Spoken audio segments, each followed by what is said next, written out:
Numa distribuição sinapse, efeito estufa. O que está acontecendo com o tempo? De um calor nunca antes visto, a terríveis tempestades. Algo estranho está acontecendo com o tempo. O aquecimento global é real. E é mesmo.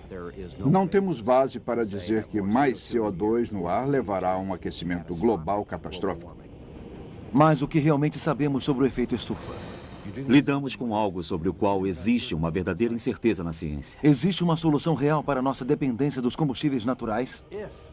Se a humanidade quiser ter um futuro neste planeta, teremos inevitavelmente que encontrar uma outra fonte de energia. E será que a América e o resto do mundo têm a vontade política para resolver aquela que pode vir a ser a mais problemática questão do século XXI? A ideia de reduzir os níveis de emissão de dióxido de carbono até o ano 2010 é uma completa fantasia. Nós, enquanto sociedade, não vamos fazer isso. Hoje, as séries científicas e investigativas da PBS unem suas forças para descobrir a verdade sobre o aquecimento global.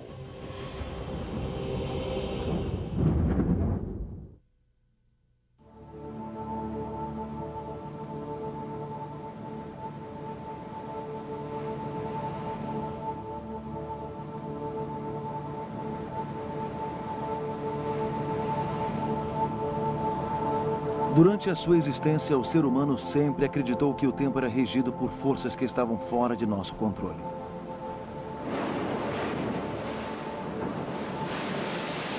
Mas hoje não temos mais tanta certeza disso. Dizem que alguma coisa estranha está acontecendo com o tempo. De tempestades e furacões a grandes secas.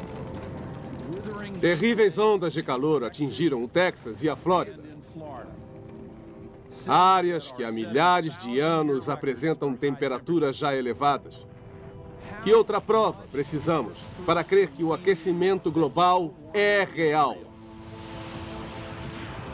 Alguns dizem que o futuro pode ser apocalíptico. Com o derretimento da calota polar, o nível dos oceanos poderá subir até 6 metros. Nos últimos anos, tivemos um aumento nas probabilidades de ocorrência de situações extremas. Começamos a notar que essas situações estavam ocorrendo com mais frequência do que o normal. E as pessoas começaram a ligar isso ao aquecimento global. O vice-presidente Al Gore está tão convencido de que são os homens que estão causando o aquecimento do planeta que pleiteou um tratado internacional comprometendo a América a reduzir drasticamente as emissões de petróleo, gás e carvão. Ele declarou que a queima desses combustíveis coloca na atmosfera gases do efeito estufa, que retêm o calor e aquecem a Terra. Seus adversários dizem que os riscos estão sendo exagerados e que qualquer tentativa para limitar ou mesmo se livrar do petróleo, do gás e do carvão, que fornecem 90% de nossa energia, causaria uma catástrofe econômica, de alto desemprego à recessão. O governo dos Estados Unidos está se identificando com uma política que seria devastadora. O objetivo a longo prazo do vice-presidente dos Estados Unidos é eliminar completamente todo o combustível natural do país. Esse é o seu objetivo. No centro dessa controversa questão, existe uma luta pela verdade. Tirando toda a retórica e politicagem, o que a ciência realmente sabe sobre o aquecimento global? Essa pergunta colocou em evidência uma ciência que sempre esteve na obscuridade: a climatologia. Mas o sistema climático passou a ser muito complexo.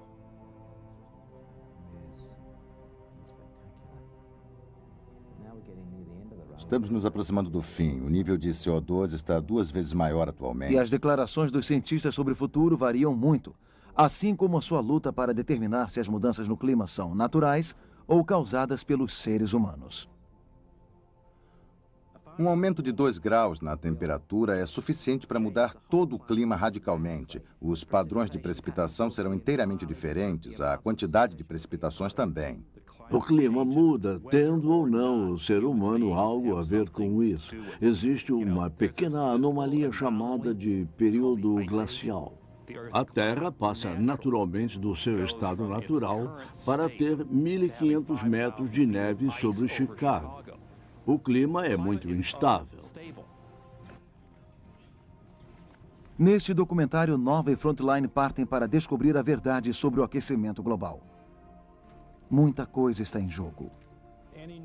Qualquer nova ameaça climática não pode resultar num perigo econômico muito grande para os Estados Unidos. O que pode ser mais básico do que isso? Da riqueza das nações ao futuro do planeta. O ser humano está aquecendo a Terra? Ou será que somos uma influência insignificante se comparados às forças naturais que determinaram o clima ao longo de milhões de anos?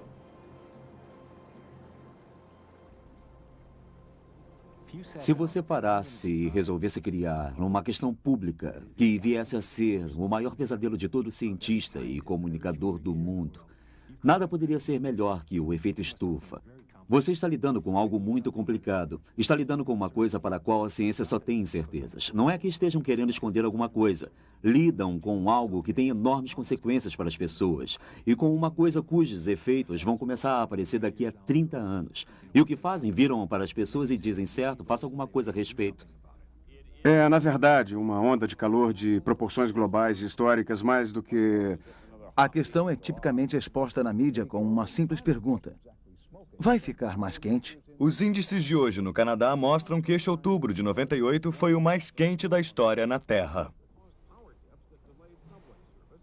Infelizmente, quando as pessoas falam em aquecimento global, é sempre em termos de, nossa, como esse verão foi quente. Isso não funciona, porque tempo e clima são duas coisas diferentes. O clima é uma coisa mais a longo prazo. O tempo é algo diário, horário, mensal. E quando falamos em efeito estufa, estamos falando de clima. James Traffel é um físico e escritor de artigos científicos que segue a questão do aquecimento global de perto. Para saber se realmente está ficando mais quente, precisamos saber como foi no passado e verificar se o que estamos vendo não é apenas uma oscilação. Quer dizer, eu lembro quando eu era pequeno, nos anos 50, ouvia falar sobre o período glacial que estava por vir porque estávamos passando por uma onda de frio. E lembro de capas de revista mostrando geleiras em cidades americanas. Então, se você pegar um período de tempo muito curto, se analisar a temperatura a curto prazo, pode obter resultados bem malucos. Para podermos dar um diagnóstico de aquecimento global irreversível, teríamos de analisar a temperatura ao longo de séculos e numa boa parte do globo terrestre. Você precisa pegar a temperatura de centenas de anos, ver a média e verificar se daí há uma partida significante para essa questão. É isso que é mais difícil fazer. Tempo ruim em um lugar, num certo momento, não prova que o clima está mudando.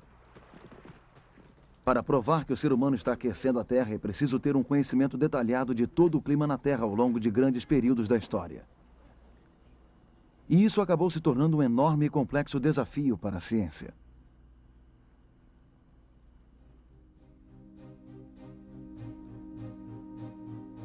A Terra é muito grande. 3/4 dela é coberto de água. Há enormes calotas polares,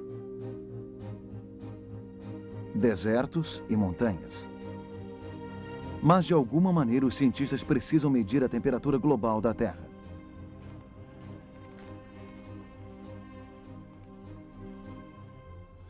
Hoje, a temperatura da Terra é medida diariamente em todo o globo, através de redes internacionais e estações, na Terra e no mar, que medem a temperatura, a pressão, a chuva, a umidade e muitas outras variáveis. Essas medidas são a base de informação para a climatologia. Milhões e milhões de índices foram examinados, corrigidos, ajustados e sintetizados. O problema é que essas medidas só vêm sendo feitas sistematicamente há um século. Com a média calculada, obteve-se um padrão. Ao longo dos últimos 100 anos, a temperatura subiu 1 grau Fahrenheit, ou cerca de meio grau Celsius. Esse é um registro da temperatura em toda a superfície da Terra, não de apenas um lugar. Mas 1 grau ao longo de um século é pouco ou é muito? O que é realmente extraordinário na questão do aquecimento ao longo do último século é a sua magnitude, cerca de meio grau Celsius, e o fato dele ter ocorrido no mundo inteiro. Quase todos os lugares que olhar esquentaram drasticamente a partir da metade do século passado. Mas nem todos estão convencidos que isso é uma evidência de que o ser humano está aquecendo a Terra. Este é Fred Singer, um físico atmosférico e um dos poucos cientistas que ficou conhecido como cético do efeito estufa. Ele diz que os índices de 100 anos não são o que parecem ser. As informações são ambíguas. Por exemplo, os índices mostram que o clima esquentou entre 1900 e 1940, muito antes da humanidade usar tanta energia. Mas entre os anos de 1940 e 1975, o clima esfriou. Só nas últimas décadas, o aumento da temperatura global parece coincidir com os gases do efeito estufa que colocamos na atmosfera. Céticos como Singer também afirmam que, muito antes da Revolução Industrial, o clima esquentou naturalmente. Por exemplo, registros mostram que, na Idade Média, algumas partes do mundo, como a Groenlândia, eram mais quentes do que hoje em dia. Os vikings se estabeleceram ali e cultivaram a terra. Os vikings conseguiram fazer plantações. A vida na Europa era boa. Catedrais estavam sendo construídas, havia muita comida. A mudança no clima é um fenômeno natural. O clima muda o tempo todo. Está sempre esquentando ou esfriando. Mas os registros de apenas um lugar, a Groenlândia, e apenas um certo período de tempo, a Idade Média, não podem provar nada. Só sabendo a média da temperatura global há 1000 anos é que os cientistas podem saber se a Terra era mais quente ou mais fria do que hoje. Estamos procurando por um período ou períodos no passado que tenham sido tão ou mais quentes que hoje. Porque, é claro, se fosse tão quente quanto agora, o aquecimento teria acontecido através de um processo natural. E isso pode nos dar algumas dicas sobre quais processos naturais e não humanos poderiam estar causando o aquecimento hoje em dia.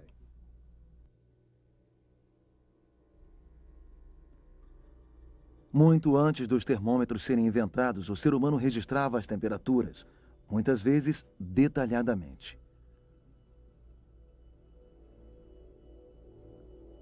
Todos esses registros estão sendo agora examinados por historiadores do clima. O tempo era uma variável extremamente importante no dia a dia. A maioria das pessoas trabalhava ao ar livre e passava a maior parte do dia ao ar livre.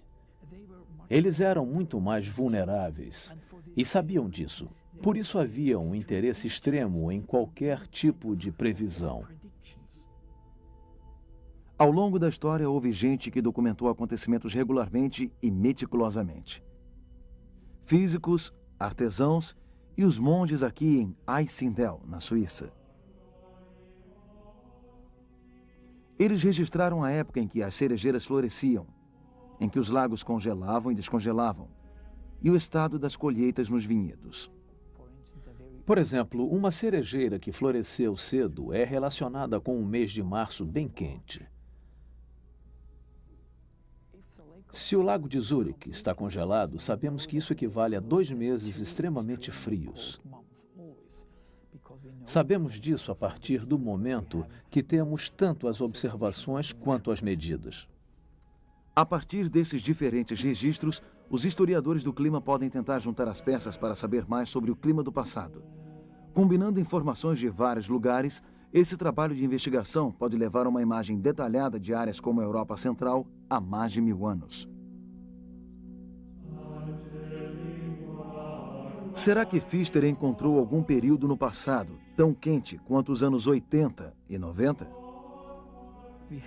Tivemos outros períodos que também foram muito quentes, mas no século XX eles foram equivalentes a temperaturas de antes de 1988. Eu diria que foi um período de clima quente, mas quero ressaltar que era um período naturalmente quente. Mas não houve nenhum momento equivalente ao do período entre 1988 e 1997, pelo que eu vi. Mas essa técnica também é limitada. Poucas áreas como a Europa têm registros antigos ainda disponíveis. Para ter um maior conhecimento sobre o clima global, os cientistas foram forçados a ir além dos limites humanos em relação ao tempo.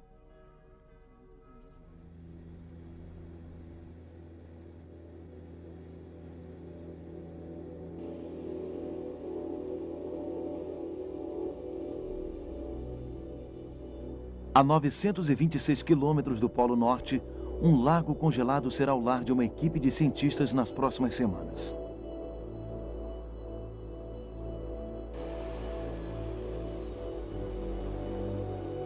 Isso faz parte de um esforço internacional para tentar recompor os climas do passado.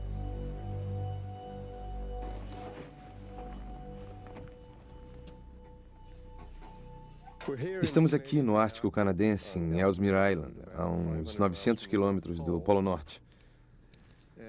Pode parecer estranho que tenhamos vindo para esse tipo de ambiente para estudar o problema do aquecimento global. Mas, na verdade, o que temos de fazer é tentar recompor a história do clima e fazemos isso usando os arquivos naturais do clima, coisas que, de certa forma, retenham em sua estrutura uma medida de como o clima variou no passado. Bradley e sua equipe vão passar o breve verão ártico cavando no gelo e pegando amostras dos sedimentos primitivos no fundo do lago Tuborg. Como o lago fica congelado a maior parte do inverno, temos um breve período durante o verão em que a neve descongela e os sedimentos são levados para o lago. E no lago eles formam essas camadas, como as que vemos em troncos de árvores ou numa calota polar. A cada ano conseguimos um bom registro dos sedimentos. A cada ano, variações na espessura são usadas para calcular temperaturas passadas no lago Tuborg. Uma camada grossa significa que a primavera foi quente, mais gelo derreteu e produziu mais lama.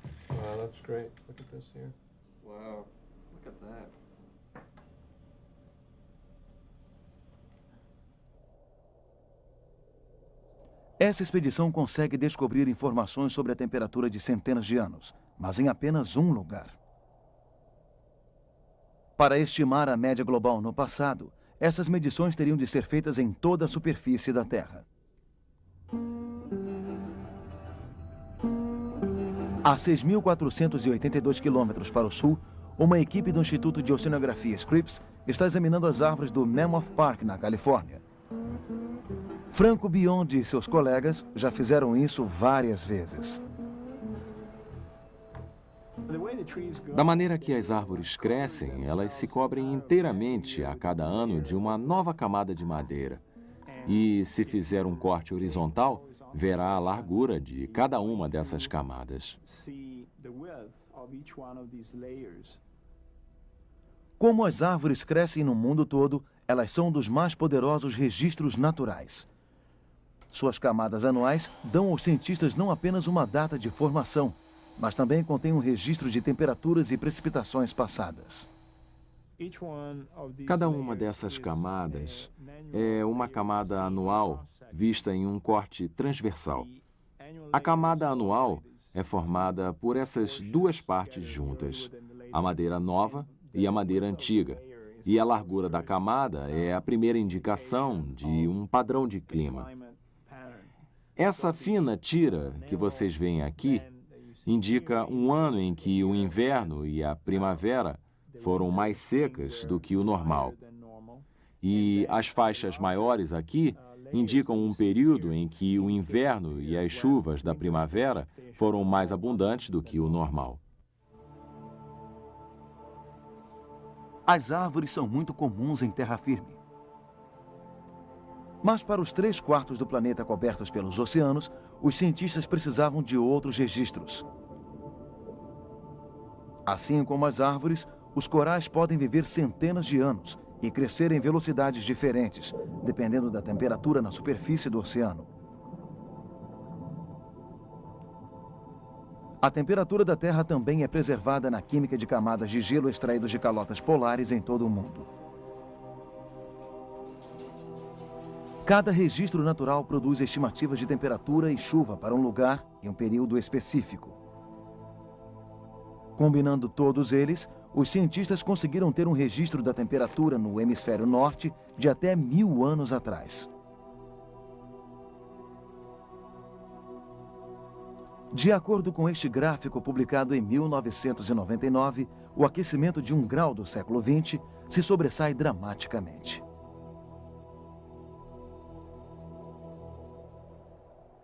Mas e a Groenlândia e seu controverso e quente período medieval? De acordo com as informações combinadas, não houve aquecimento no período medieval. Regiões específicas, como a Groenlândia, podem ter sido quentes, mas a média global da temperatura na época era mais fria que a de hoje.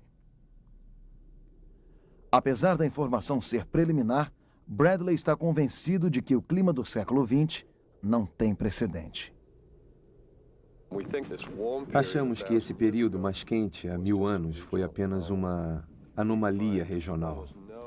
Não encontramos praticamente nenhum período nesses 1000 anos que tenham tido temperaturas tão altas quanto temos observado na última parte do século XX.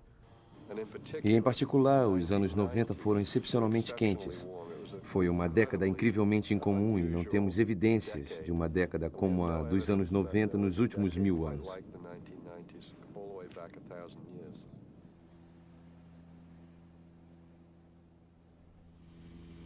Se essa descoberta for sustentada, ela prova que o ser humano está causando o aquecimento global? Alguns céticos do efeito estufa, como Richard Lindsay, acham que é preciso ter cautela. Algumas coisas têm que ser vistas. Primeiro, é preciso distinguir a palavra aquecimento, significando aumento de temperatura, de aquecimento, significando que o homem ou alguma coisa provocou o aumento da temperatura. Como podemos ter certeza de que o aquecimento recente foi provocado pelo homem e não é natural? E quais as evidências para ligar esse aumento da temperatura à atividade humana? Talvez nenhum homem tenha feito tanto para ajudar a responder essa pergunta quanto Charles David Keeling. Há 40 anos, ninguém sabia ao certo se gases do efeito estufa, como o dióxido de carbono, estavam aumentando na atmosfera ou se estavam sendo absorvidos pelos oceanos. Em 1957, Keeling partiu para descobrir qual era a verdade. Aproveitando-se do fundo especial disponível no Ano Geofísico Internacional, ele juntou-se com os maiores analistas para começar o que seria o grande trabalho de sua vida. Esse programa me deu a oportunidade, apesar de na época estar recém-formado e ser muito jovem, de requisitar recursos o bastante para que esses analisadores fossem colocados em vários lugares e bem rápido. Um analisador foi colocado em Little America, na Antártica, e pouco tempo depois, um outro foi colocado em uma montanha no Havaí chamada Mauna Loa. O lugar ideal para medir o dióxido de carbono é longe das cidades que o produzem e longe da vegetação que o absorve. Na montanha Mauna Loa, no Havaí, Keeling encontrou o lugar ideal. Localizado a 3.300 metros no meio de um campo de lava, ele começou a pegar amostras do ar da Terra. No observatório de Mauna Loa, começamos as medições em março de 1957 e eu esperava que a concentração fosse ser quase que constante, não tendo mais nada como hipótese. Mas não foi o que aconteceu. A concentração subiu por muitos meses e depois caiu. E continuou caindo no período entre maio e setembro. Depois, começou a subir de novo. Logo que começamos a ver todas essas informações, em menos de um ano, ficou óbvio que estávamos vendo a respiração das plantas no hemisfério norte, porque elas absorvem dióxido de carbono durante seu período de crescimento em latitudes altas e temperadas, e depois ele é liberado de novo num processo cíclico no inverno. As sensíveis medições de Keeling pegaram a respiração da Terra. A cada primavera, as plantas floresciam, tirando o dióxido de carbono do ar. A cada outono, o CO2 era liberado outra vez no ar, com a morte das plantas. Mas Keeling notou que a cada ano a concentração de CO2 aumentava. Sobrepondo o ciclo anual, havia uma curva crescente. A cada ano, mais CO2 era inalado e expirado pela biosfera. Em 40 anos, a concentração subiu de 330 partes por milhão para quase 370 partes por milhão. A curva de Keeling parecia provar o que muitos já suspeitavam, que os homens estavam mudando a composição da atmosfera. Mas por que a adição de um gás invisível e não tóxico causaria tanta preocupação? Comparada a outros gases atmosféricos como oxigênio e nitrogênio, a quantidade de CO2 é minúscula. Mas através de um acidente da física, o efeito estufa, suas consequências são muito significativas. Talvez o mais dramático exemplo do efeito estufa seja a própria Terra. Mas sem esse efeito, a Terra seria gelada. Da energia que vem do Sol, cerca de metade da luz é absorvida antes de chegar à superfície. O resto é irradiado de volta, como o calor ou radiação infravermelha.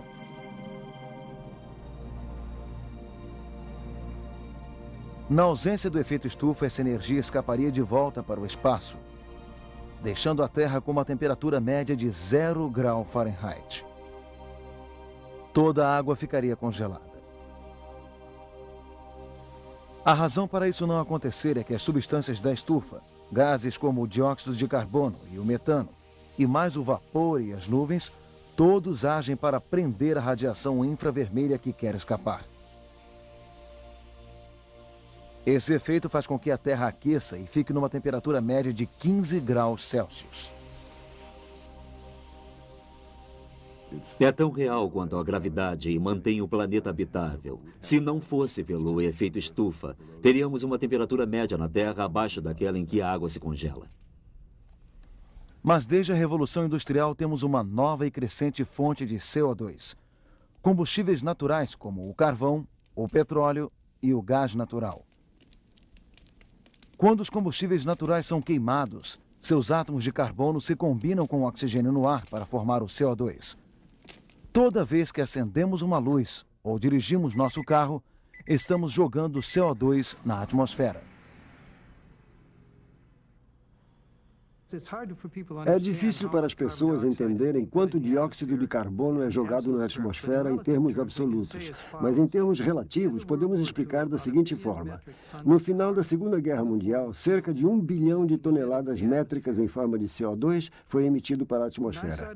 Quando iniciei minhas medições, esse número já havia subido para 2,5, atualmente está em quase 7. De acordo com a teoria do efeito estufa, a adição de mais gases do efeito estufa, como o CO2 na atmosfera, causa um aumento na média da temperatura global, enquanto continuarmos a queimar combustíveis naturais.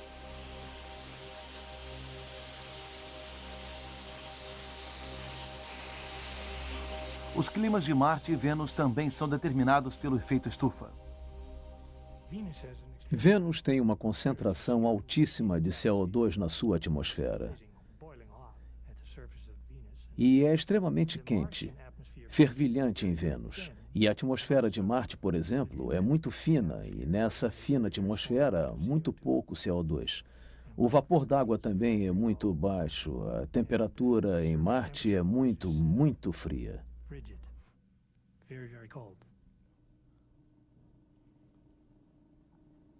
No polêmico debate sobre o aquecimento global causado pelo homem, todas as partes concordam com a física do efeito estufa. Ela pode ser demonstrada em laboratório, usando uma FLIR Thermacan, uma câmera especial para raios infravermelhos. Vamos demonstrar como o CO2 absorve a radiação infravermelha que causa na Terra o efeito estufa. Radiação infravermelha é um outro nome para a radiação de calor que está saindo do meu rosto e está sendo captada pela câmera para a qual estou olhando.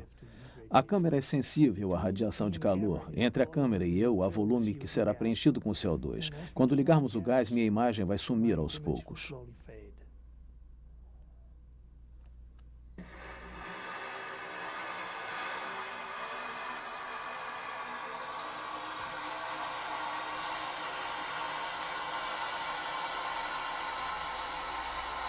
Essa propriedade física do CO2, conhecida há um século pelos cientistas, é a base das preocupações em relação ao aquecimento global. Como o ar de dentro do tubo, composto principalmente de nitrogênio e oxigênio, não bloqueia a radiação infravermelha, a câmera vê claramente o calor saindo do rosto do cientista. E ao ligarmos o gás, minha imagem vai desaparecendo aos poucos. Mas quando o tubo é cheio de CO2 ou de qualquer outro gás do efeito estufa, suas moléculas absorvem o calor que irradia do seu rosto, bloqueando seu caminho.